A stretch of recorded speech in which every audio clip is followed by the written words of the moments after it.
ኤርዶጋን አዲስ አበባ ናቸው።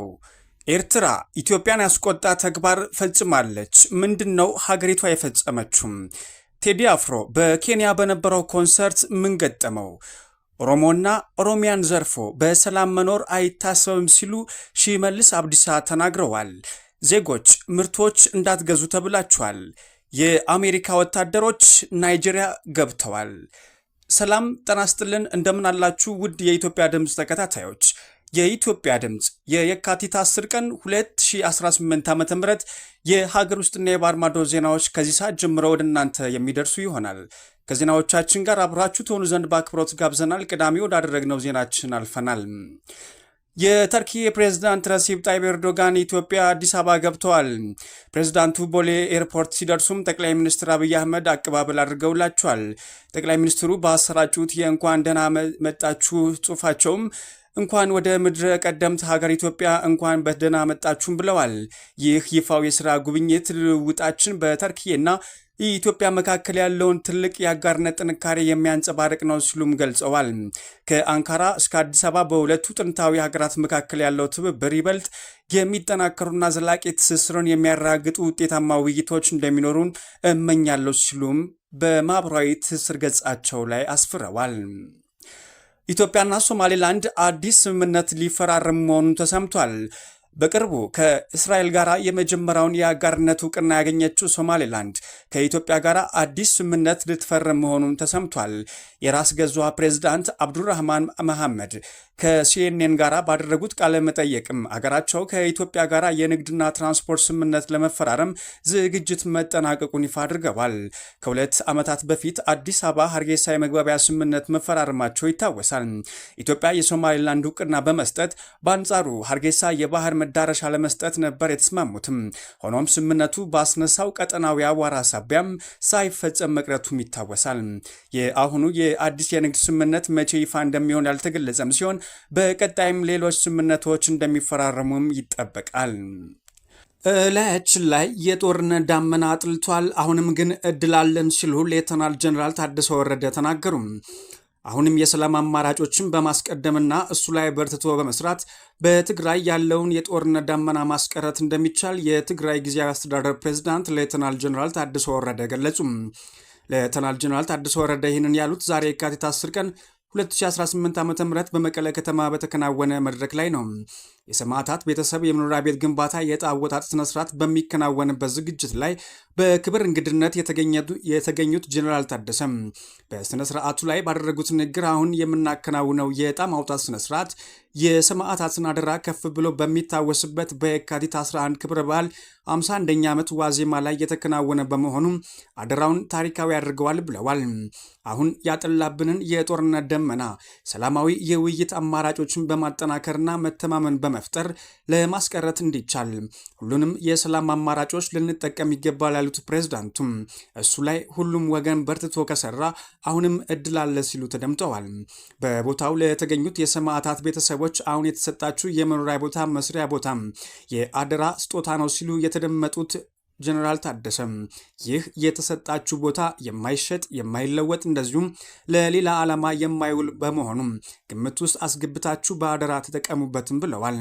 ህዝባችን በየጊዜው የሚከፍለው የህይወት መስዋዕትነትና የአካል ጉዳት አንድ ቦታ ላይ ማብቃት እንዳለበት በአጽንኦት የገለጹት ፕሬዝዳንቱም ይህ ህዝብ ያለፈው ጉዳት ይበቃዋል፣ ከዚህ በኋላ ሌላ ተጨማሪ መስዋዕትነትና የአካል ጉዳት መክፈል ትርጉም እንደሌለው በማብራራት ሁሉም ወገን የሰላም አማራጭን እንዲያስቀድም አደራ ብለዋል። ኤርትራ የፈጸመችው አስደንጋጭ ድርጊት ኢትዮጵያን አስቆጥቷል።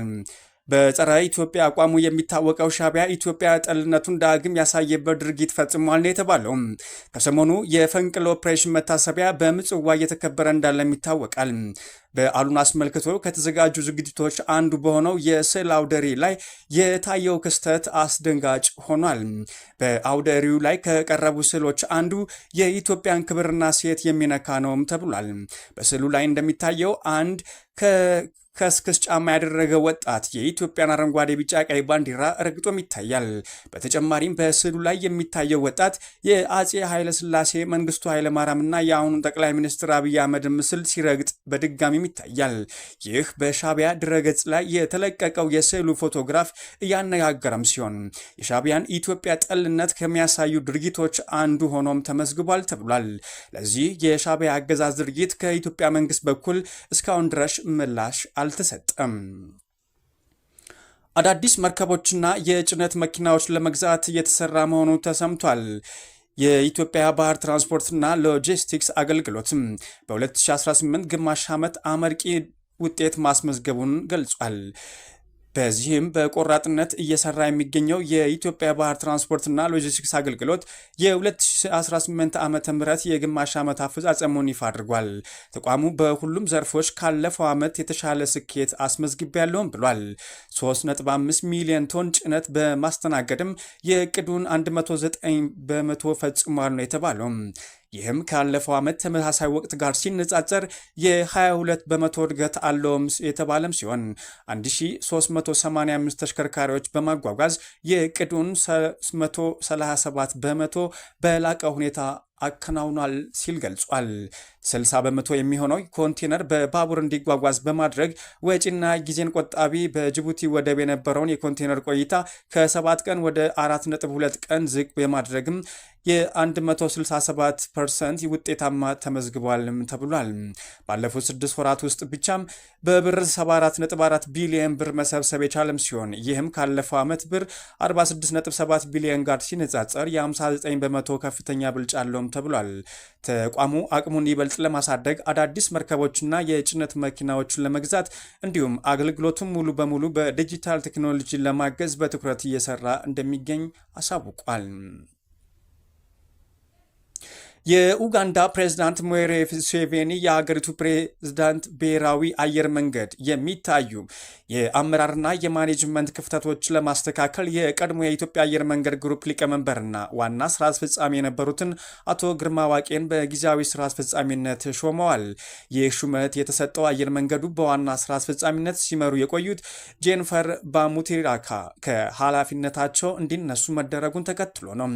ፕሬዝዳንት ሙሴቬኒ ለኡጋንዳ የስራና ትራንስፖርት ሚኒስትር ጀነራል ካቱምባ ማማላ በላኩት መመሪያ መሰረትም አቶ ግርማ ዋቄ አየር መንገዱን ያለበትን የአመራር ድክመት እንዲያስተካክሉና እንደ አውሮፓውያን አቆጣጠር እስከ ሐምሌ 2026 ዓ.ም አዲስ ቋሚ ዋና ስራ አስፈጻሚ እስኪቀጠር ድረስም በጊዜያዊነት እንዲመሩም ታዘዋል ነው የተባለው። በተጨማሪም አቶ ግርማ አዲሱን ተተኪ ስራ አስፈጻሚ የሚፈልጉን ሂደት በበላይነት እንዲቆጣጠሩም ኃላፊነት እንደተሰጣቸውም ያገኘነው መረጃ ያመላክታል። ዜጎች እነዚህን ምርቶች እንዳትገዙ ተብላችኋል። አስቸኳይ የጥንቃቄ መልእክት። በማር ስም የሚሸጥ መርዝ በቁጥጥር ስር መዋሉ ተሰምቷል። በኮምቦልቻ ከተማ የደረሰበት ዘግናኝ የሐሰተኛ ማር ዝግጅት ፖሊስ እንደደረሰበትም አሳውቋል። በንጹህ ማር ስም ባዕድ ነገሮች በመቀላቀል የሕዝቡን ጤና አደጋ ላይ የሚጥሉ ግለሰቦች እኩይ ተግባር አሁንም እንደቀጠለ ይገኛል። በኮምቦልቻ ከተማ ፖሊስ የደረሰበት መረጃ ማንኛውም ሸማች ክፉኛ የሚያስደነግጥ ነው። ድርጊቱ የተፈጸመው በኮምቦልቻ ከተማ ቦርከና ክፍለ ከተማ ቁጠባ ቀበሌ ልዩ ስሙ አዲስ ዓለም ሰፈር ሲሆን አንድ ግለሰብ በመኖሪያ ቤቱ ውስጥም የሐሰተኛ ማር ፋብሪካ ዘርግቶ ሲሰራ እጅ ከፍንጅ ተይዟል።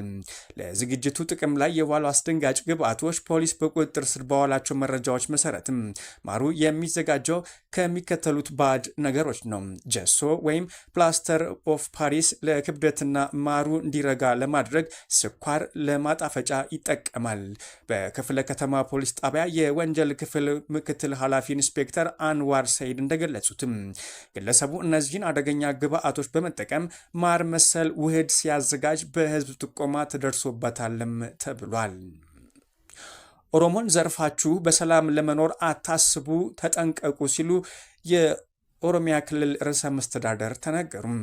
ከትናንት አንስቶ የጨፌ ኦሮሚያ ምክር ቤት ስብሰባ እየተደረገ በሚገኝበት ወቅት ነበረ ይህን የተናገሩትም። የኦሮሚያ ክልል ምክትል ፕሬዝዳንት የሆኑት አቶ አወሉ አብዲ ያደረጉት ንግግር ትኩረት ስቧል። ምክትል ፕሬዝዳንቱ ኦሮሞን የሚሰርቅ ሆነ የሚዘርፍ አካል በሰላም መኖር ስለማይችል መጠንቀቅ አለበት ሲሉም ጠንካራ ማስጠንቀቂያም ሰጥተዋል። በተመሳሳይ ከ2 ሳምንት በፊትም የክልሉ ፕሬዝዳንት አቶ ሽመልስ አብዲሳ በሙስና የሚያስቸግራችሁ አካል ካለ በቦክስ ጭምር ገጥማችሁ ሲሉ መናገራቸውም አይዘነጋም። አቶ ሽመልስ በጨፌ ጉባኤ ባደረጉት ንግግርም ኦሮሞ ከልማት ተገፍቶ ካለው ሀብት እንዳይጠቀም የተከለከለ የነበረም ሲሆን ከለውጡ ዓመታት ወዲህ ግን እድሉን እንዲወስን ያለውን እምቅ ሀብትም እንዲጠቀም መደረጉ ሲናገሩም ተደምጠዋል። በሞምባሳ የባህር ዳርቻ ነፋሻማው ምሽት ልዩ ድምቀት የነበረው በቴዲ አፍሮ ኮንሰርት የተፈጠረው ነገር ምንድን ነው? በዚያ ውብ ድባብ ውስጥ ደግሞ ለአዲሱ ትውልድ ድምፃዊ ሮቤል ሚደቅሳ የታሪክ አጋጣሚ ብቻም ሳይሆን ህልሙን እውን የሆነበት ልዩ ምዕራፍም የተከፈተበት ነበረም ተብሏል። በኢትዮጵያ ሙዚቃ ሰማይ ስር ለዘመናት ደምቆ ከሚታየው ተምሳሌቱና የሙዚቃ ንጉሱ ቴዲ አፍሮ ጋር ጎን ለጎን የቆመበት ምሽትም ነበረም። ሮቤል ይህንን ታላቅ አጋጣሚ በቃላት ሲገልጸው ዝም ብሎ መድረክ መጋራት ብቻም ሳይሆን በረከት እንደሆነም ተናግሯል። ለዓመታት በአድናቆት ሲመለከተውና እንደ ብርሃን ሲከተለው ከኖረው ታላቅ ስብዕና ጋራ በአንድ መድረክ ላይ ድምፅን ማስተጋባት ለሮቤል ጥልቅ መንፈሳዊ እርካታን የሰጠ ክስተት ሆኖ አልፏል። ሆኖም በሞምባሳ የተፈጠረው ትዝታ ከመድረክ ትርኢት በላይ ነበረ። ቴዲ አፍሮ ለወጣቱ ድምፃዊ ያካፈለው ምክር፣ የሰጠው አቅጣጫና የህይወት ተሞክረው ከሙዚቃው ይልቅ የሮቤልን ልብ የነካው ክስተት ሆኖ ሮቤል ስለ ታላቁ አርቲስት ሲናገርም የአንተ ቃላት መመሪያህና የህይወት ጉዞ ከሙዚቃ ባለፈ ያነሳሱኛልም ይላል።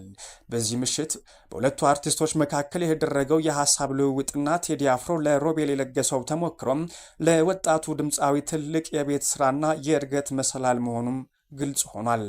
ሮቤል ይህንን አጋጣሚ ሁልጊዜም አመስጋኝ፣ ሁልጊዜም ተማሪ በሚል ትህትና የተሞላበት መንፈስ ያጠቃልለው በታላላቆቹ ጥላ ስር አዲስ ትውልድ እንዴት እንደሚበቅል ለብዙዎች አርያ ሆኖ ያለፈም አርቲስትም ተደርጎ ተቆጥሯል። አድማጮች የኢትዮጵያ ድምፅን እያደመጣችሁ ትገኛላችሁ። አሁን ደግሞ ከውጭ መገናኛ ብዙሃን ወዳገኘናቸው መረጃዎች እንውሰዳችሁ። የአሜሪካ ወታደሮች ናይጄሪያ ደርሰዋል። በስልጠናና በመረጃ ልውውጥ ለማገዝ የአሜሪካ ወታደሮች ናይጄሪያ መድረሳቸው ተሰምቷል።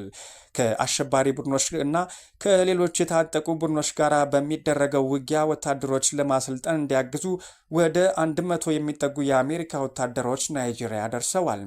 የናይጄሪያ ጦር ኃይል አሜሪካንን ለስልጣን፣ ለቴክኒክ ድጋፍና ለመረጃ ልውውጥ እንድናግዝ መጠየቃችን አይዘነጋም ብሏል። የአሜሪካ ወታደሮች በውጊያ ውስጥም እንደሚሳተፉ ወይም ቀጥተኛ የኦፕሬሽን ሚና እንደማይኖራቸው የተገለጸም ሲሆን የናይጄሪያ ኃይሎች ሙሉ የህዝብ ስልጣን እንደሚኖራቸው ማሳውቀዋል። የናይጄሪያ መንግስት ከአገሪቱ ሰሜን ምዕራብ ከሚንቀሳቀሱ በደርዘን የሚቆጠሩ የታጠቁ ቡድኖች ጋር የረዥም ጊዜ ውጊያ እያካሄደ እንደሚገኝም ይታወቃል። የአሜሪካ የጦር መርከቦች የማይሰምጡ አይደሉም ሲሉ ካሜኒ ተናገሩም። የኢራኑ የበላይ መሪ አሊ ካሜኒ በኤክስ ገጻቸው ባስተላለፉት መልእክት አሜሪካ በቀጠናው ስላላት ወታደራዊ እንቅስቃሴ ጠንከር ያለ ማስጠንቀቂያ ሰጥተዋል። የአሜሪካ የጦር መርከቦች አደገኛ ሊሆኑ ቢችሉም እነሱን አጥልቆ ለማስመጥ የሚያስችለው መሳሪያ ግን ከዚያ በላይ አደገኛ መሆኑን ገልጸዋል። ካሜኒ አክለውም የአሜሪካ ወታደራዊ ኃይል ጠንካራ ቢሆንም በፍጹም ሊሸነፍ የማይችል እንዳልሆነ በማሳሰብ ለዋሽንግተን ማስጠንቀቂያ ሰጥተዋል። ውድ የኢትዮጵያ ድምፅ ተከታታዮች የኢትዮጵያ ድምፅ ለየካቲት 10 ቀን 2018 ዓ.ም ያዘጋጃቸው የሀገር ውስጥና የባህር ማዶ ዜናዎች እነኝን ይመስላሉ። አብራችሁን ስለነበራችሁ ከልብ እናመሰግናለን። ሰላምን ተመኘን።